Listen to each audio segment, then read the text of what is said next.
We'll just see what happens. All right. Pastor Will Martin, running for Fayette County Judge. That election will be in November, and you should probably vote for me. This is my oldest son, Eli, and I'm going to explain to him a doctrine that he probably knows about, but I'm going to record it on a video because it's an idea that not many people know, and it concerns something called the doctrine of the lesser magistrate. Have you ever heard about the doctrine of the lesser magistrate? I've heard of it. I don't remember it. Okay. Good answer. So the doctrine of the lesser magistrate is an idea that was articulated by churchmen who understood God's word and understood politics. And the idea is that you always have some in highest authority in a particular country or particular land. Those in highest authority have the greatest temptation to fall into tyranny, to taking people's rights that they don't have the right to take, taking people's rights that God has given to them.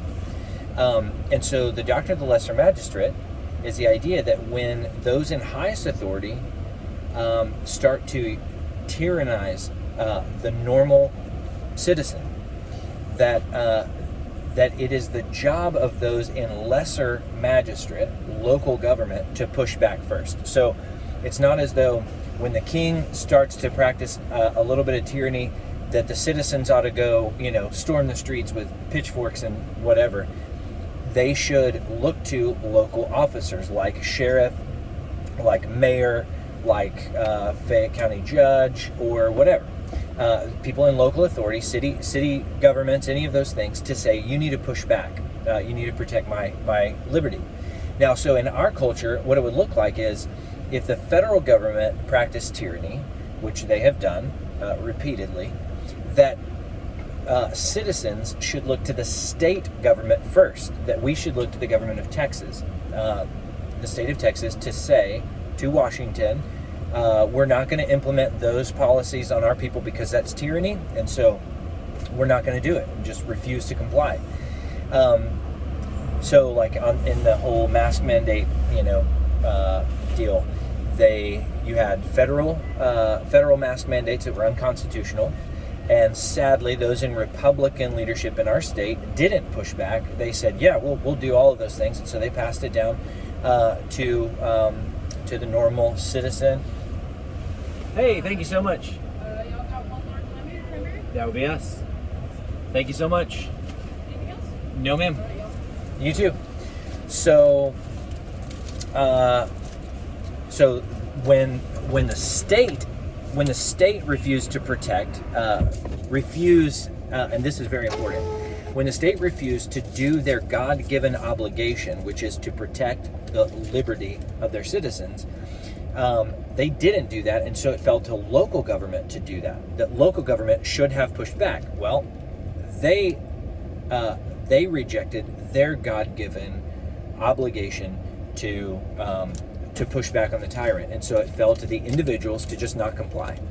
So this is one of the reasons I'm running for Fayette County Judge, is what I wanted to give Fayette County is an opportunity to elect someone who would understand the doctrine of the lesser magistrate, and who would, if the need arose, risk every bit of life, property, everything to protect the liberty of those who are local. And so that would be my job. If the people of Fayette County say this is who we want to be our judge, then that's the perspective I would bring. Now, it's very different from. Do you know who's running against me for Fayette County Judge? Dan Miller. Dan Miller. Is Dan the worst man in the history of the world? No, sir. No, he's not. He's probably a really good dude. We don't know him, but in listening to him, he seems like a very decent fellow. But decent fellows can be wrong, and he's wrong on this point because he was asked this in the Republican debates. What happens if there are mandates that come down from the federal or the state level, and the question included, what happens if those mandates are unconstitutional? They're unlawful mandates. He said they'll be implemented at the local level, which which demonstrates that he doesn't understand the doctrine of the lesser magistrate, that those in local authority, local government, have a God-given obligation to tell greater authorities who are going tyrannical to tell them no. Are the greatest words in the English language. No. Niet. Not going to happen. That's what we need. So, consider voting for me in November. Eli, are you going to vote for me? If I could, I would. If he could, he would. He's a good man. All right. May God bless you and protect your freedom.